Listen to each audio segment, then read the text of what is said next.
Jadi buat yang mau masuk Nihongo Gakko, kalian minimal punya N5 dulu. Seperti itu. Gak enakan. Minasan, konnichiwa. Welcome back to Lagomu Japanese Class. Masih bareng Mada di sini. Minasan, genki desu ka? Gak kerasa loh, sebentar lagi kita akan melakukan JLPT di Indonesia. Waduh, gimana persiapannya, udah sejauh mana teman-teman? Nah, buat kalian mungkin yang masih awam tentang JLPT itu apa sih sebenarnya? Kita akan bahas kupas tuntas serba-serbi JLPT di video kali ini. So, stay tune sampai selesai ya. Apa sih JLPT itu? So, JLPT adalah singkatan dari Japanese Language Proficiency Test ya. Atau kalau dalam bahasa Jepang adalah Nihongo Noryoku Shiken gitu teman-teman. Jadi JLPT ini awalnya diadakan pada tahun 1984 dan pada awalnya sih jumlah pesertanya itu cuma 7.000 aja yang tersebar di 15 negara kayak gitu. Tapi saat ini di tahun 2025 teman-teman, jumlah peserta yang ikut JLPT itu udah banyak sekali, jumlahnya udah ratusan ribu dari lebih dari 80 negara di dunia. Wow, kebayang ya antusiasme orang yang ikut JLPT dari tahun ke tahunnya semakin meningkat pastinya, bener kan? Nah, di Indonesia sendiri ini udah juga lumayan diminati sekali bahkan ya dengan peluang-peluang yang ada sekarang. Jadi biasanya tuh diadakan di kota-kota besar. Contohnya kayak misalnya bisa di Bandung, di Jakarta, Yogyakarta, Medan, Surabaya, dan lainnya.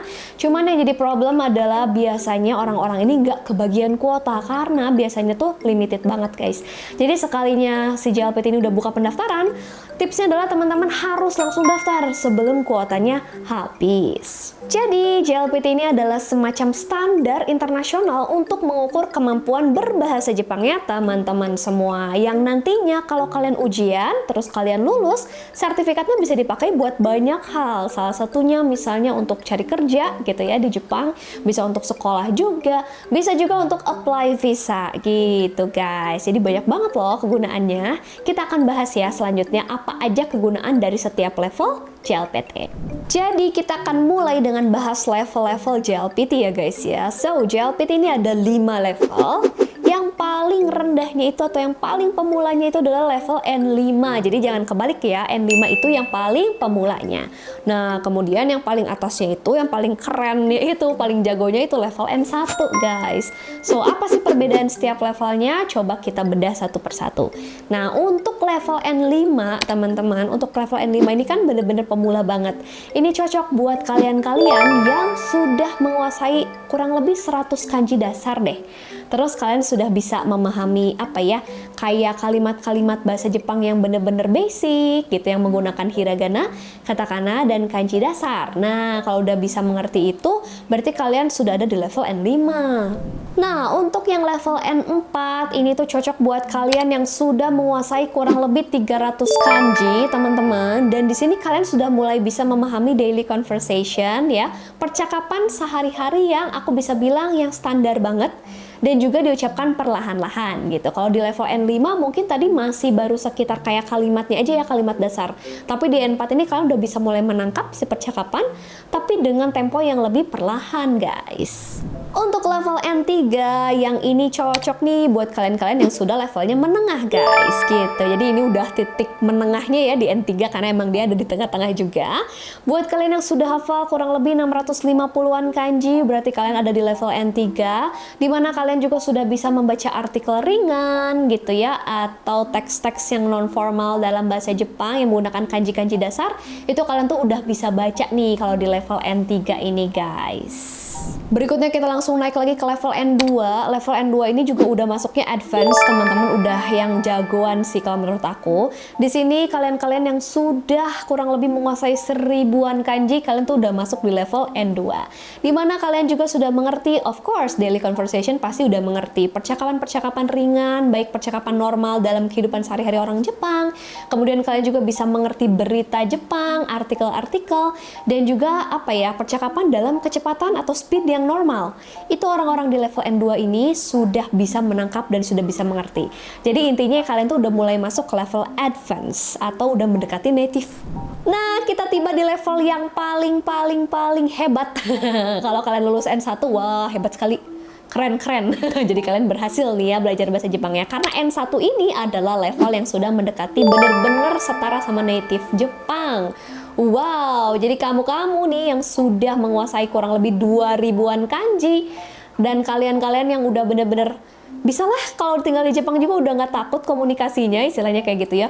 Baca koran udah bisa, baca berita udah ngerti, bahkan kalian bisa nulis esai dalam bahasa Jepang, bisa debat, bisa diskusi ilmiah dalam bahasa Jepang. Jadi kayak tektokannya tuh lancar banget. Nah, inilah level N1. Ini level dewa banget sih. Kalau misalkan kalian sudah lulus N1, berarti kalian tuh bener-bener setara dengan native Jepang.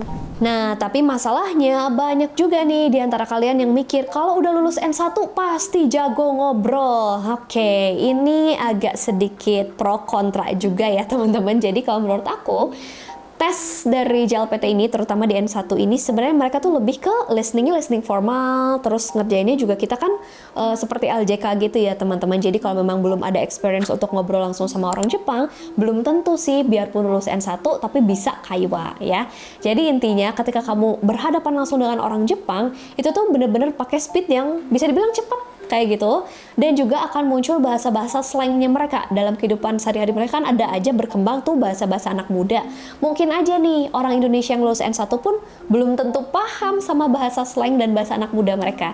Jadi intinya biarpun sudah lulus N1 tetap harus latihan kaiwa ya. Wasurenai de ne. Terus teknis ujian JLPT itu seperti apa Kak? Oke, kita jelasin ya. Jadi JLPT ini adalah ujian tulis teman-teman yang menggunakan lembar jawabannya itu LJK alias lembar jawaban komputer. Jadi semuanya itu kalian akan menggunakan pensil 2B terus kalian bulet-buletin. Kurang lebih kayak UN kalau kalian pernah UN. Jadi jangan pernah pakai pulpen ya teman-teman. Jadi semua itu pakai pensil. Terutama pensil 2B sih akan lebih bagus. Nah, ditambah lagi di JLPT ini tuh tidak ada sistem minus. Jadi kalau misalnya kalian salah jawab, nah itu tuh nggak akan dikurangin tuh poin kalian, jadinya 0 aja paling. So saran dari aku adalah, tips dari aku adalah buat teman-teman yang bingung nih jawab soal tertentu, jangan dikosongin, diisi aja lumayan, barangkali bener jawaban kalian. Struktur soalnya sendiri terbagi menjadi 3 bagian teman-teman. Yang pertama ada mojigoi, yaitu huruf dan juga kosakata. Kemudian yang kedua adalah bunpo dan dokai, ini tuh seperti pola kalimat dan juga bacaan-bacaan. Dan yang terakhir sectionnya itu ada listening atau chokai bahasa Jepangnya ya, bahasa Inggrisnya listening, bahasa Indonesianya mendengarkan. Tapi khusus untuk level N2 dan juga N1 ini tuh ya sesi yang mojigoi dan juga dokai itu disatuin. So, untuk level N2 dan N1 ini hanya ada 2 section atau 2 sesi aja loh teman-teman. Dan untuk durasi juga ini berbeda-beda tergantung dari tingkat level ujian yang kalian ikutin. Kalau misalkan kalian level N5, itu tuh biasanya tuh paling sebentar guys durasi ujiannya. Coba kalian perhatikan tabel berikut ini. So, bisa kalian lihat nih, untuk level N5, sesi listeningnya itu hanya dikasih waktu kayak 30 menit, karena ini lebih sederhana. Tapi ketika udah ikut di N2 atau N1, listeningnya itu bisa sampai 50 menit, bahkan ada yang 55 menit. So, jadi semakin tinggi level JLPT yang kalian ikuti, semakin sulit juga untuk si soal-soalnya, semakin lama juga durasi yang kalian dapatkan untuk mengerjakan soal-soalnya. Nah, supaya teman-teman bisa lulus JLPT ini, nggak cukup loh guys dengan hanya memiliki skor yang tinggi gitu. Total skor yang tinggi itu tuh nggak bisa. Nah, jadi teman-teman itu harus bisa memenuhi minimal skor di setiap section dari JLPT itu gitu loh guys. Kalau kalian perhatikan nih di tabel ini kalian tuh udah bisa lihat passing grade di setiap sectionnya. Kayak listening tuh berapa, terus dokai berapa. Kalau misalkan ada satu yang jeblok atau di bawah passing grade, biarpun total skornya tinggi, tetap kamu nggak bakalan lulus. So, jangan cuma fokus ke satu bagian, tapi fokusnya ke keseluruhan dari soal ujiannya ya teman-teman. Terus, kegunaan dari setiap level JLPT itu apa sih? Kita akan coba bahas dari level N5. Buat teman-teman yang sudah lulus nih ujian di level N5 dan dapat sertifikatnya, itu bisa kalian pakai buat apa coba? Buat syarat untuk sekolah di Jepang ya. Atau kalau dalam bahasa Jepangnya adalah Nihongo Gakko. Jadi, buat kalian yang mau masuk Nihongo Gakko, minimal kalian harus punya sertifikat N5 dulu. Berikutnya, ini level yang mungkin bisa dibilang paling umum lah ya, paling banyak yang ngejar, yaitu level N4 teman-teman. Jadi kalau kalian udah lulus, dapat sertifikatnya, ini bisa jadi salah satu syarat untuk kalian apply visa Tokte Gino atau magang di Jepang gitu ya. Tapi untuk magang sendiri sebenarnya ada yang nerima dari N5, cuman ya baiknya punya N4 juga oke lah ya teman-teman. Jadi semakin tinggi levelnya, semakin gampang kalian diterima magang. Nah, Tokte Gino sendiri ada 2 level guys, ada TG1, ada TG2, ada 2 jenis lah ya. Jadi buat yang baru pertama kali TG, kayaknya dia masuknya ke TG1 gitu guys. Jadi di sini tuh kayak baru pertama kali, dan ini ada batasan untuk durasi kontraknya, yaitu sekitar paling lama 5 tahun. Tapi kalau misalkan kalian nanti upgrade ke TG2, itu tuh banyak benefit yang bisa kalian dapatkan gitu. Tapi bersamaan juga ya dengan tanggung jawab yang lebih, karena biasanya kalian jadi pemimpin tim kayak gitu, dapat tanggung jawab yang lebih banyak kayak gitu guys. Cuman benefitnya pun untuk TG2 ini juga lumayan banyak. Jadi kalian tuh bener-bener bisa memperpanjang masa tinggal kalian, itu tuh kayak nggak ada batasannya gitu, dan kalian tuh boleh loh bawa keluarga kalian buat tinggal di Jepang. So banyak nih orang yang memang tertarik ngambil N4 untuk apa? Untuk bisa upgrade ke TG2 guys. Berikutnya kita langsung masuk lagi ke N3 ya. Kalau ini sertifikat N3 tuh bisa dipakai buat apa? Jadi itu adalah, aku bisa bilang batas minimalnya buat kalian ngajuin visa Gijinkoku gitu. Jadi kalau misalnya udah punya N3, kalian bisa kerja secara profesional lah di Jepang gitu melalui visa Gijinkoku. Atau bisa juga nih buat kamu-kamu yang punya bakat ngajar, itu tuh banyak juga lembaga-lembaga di Indonesia teman-teman yang mereka tuh membutuhkan pengajar dengan minimum kualifikasinya tuh biasanya adalah N3. Pasti banyak sih lembaga di Indonesia yang bakalan mau menerima kalian. Nah, berikutnya untuk kalian yang memang mau fix ya kerjanya itu via visa Gijinkoku, dimana kalian tuh pengen kerja secara profesional di Jepang, ini tuh wajibnya punya sertifikat N2 gitu ya guys ya. Kenapa sih? Karena udah jelas lah pekerjaan yang profesional seperti ini, kayak misalnya dokter atau desainer atau sesuatu yang memiliki tingkat bahasa yang rumit, itu pastinya perlu kualifikasi di N2.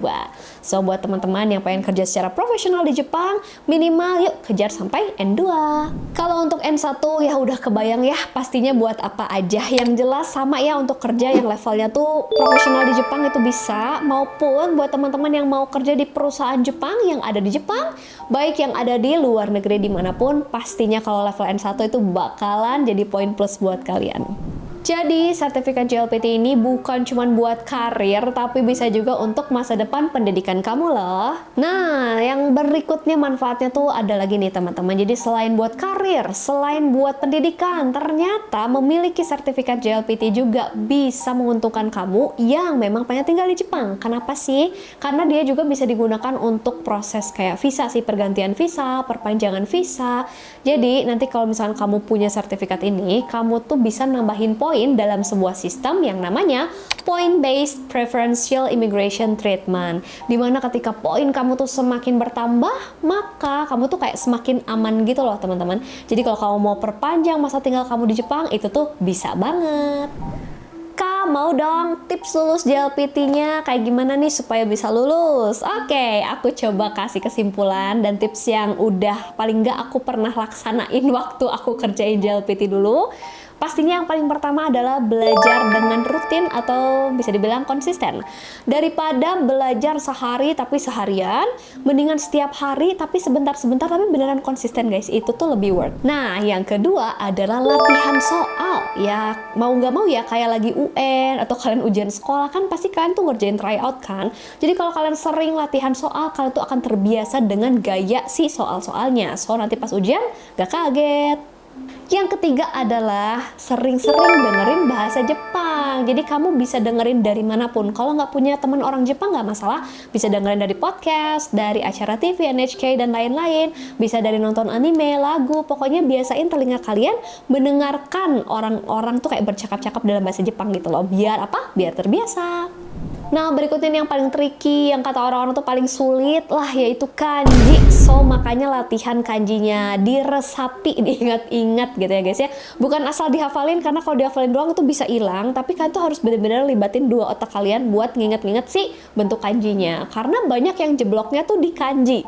Jangan sampai deh kalian jebloknya tuh cuman gara-gara kanji doang. Jadi kanjinya jangan lupa dilatih terus. terus. Nah, berikutnya apa lagi? Berikutnya adalah fokus dan perhatikan manajemen waktunya. Jadi kalian tuh jangan panik. Rata-rata orang yang mau ujian tuh nervous, kayak aduh ujian aku jadi blank semua. Bener, itu tuh karena panik. Jadi intinya adalah kalian harus benar-benar bisa fokus, tenang, dan manajemen waktunya tuh harus oke aja sih. Jadi kalau misalkan masih ada waktu panjang, tarik nafas dulu, pejamkan mata dulu tuh nggak apa-apa gitu. Yang penting manajemen waktunya masih kekontrol gitu loh guys. Jadi jangan dibawa panik ketika lagi ujian. Dan last but not least adalah ya kita jangan lupa minta doa orang tua kita gitu ya teman-teman, dan juga berdoa pada Tuhan gitu guys, supaya ditenangkan dan dilancarkan dan semua proses yang kita alami tuh lancar gitu aja sih guys. Aku yakin kok kalian mau ujian JLPTN berapapun, kalau semua tips dari aku ini dijalanin 50% lah pasti lulus guys. Aku jamin sih, karena tips ini pernah aku lakukan juga gitu guys. Oke, nah gimana nih kira-kira video kali ini bermanfaat nggak sih buat kalian, apalagi yang belum ngerti tentang JLPT itu apa sih, N5 itu apa sih, N4 itu apa sih, N1 itu apa sih. Semoga dengan menonton video ini kalian jadi lebih mengerti tentang salah satu jenis tes ini dalam bahasa Jepang ya, atau JLPT.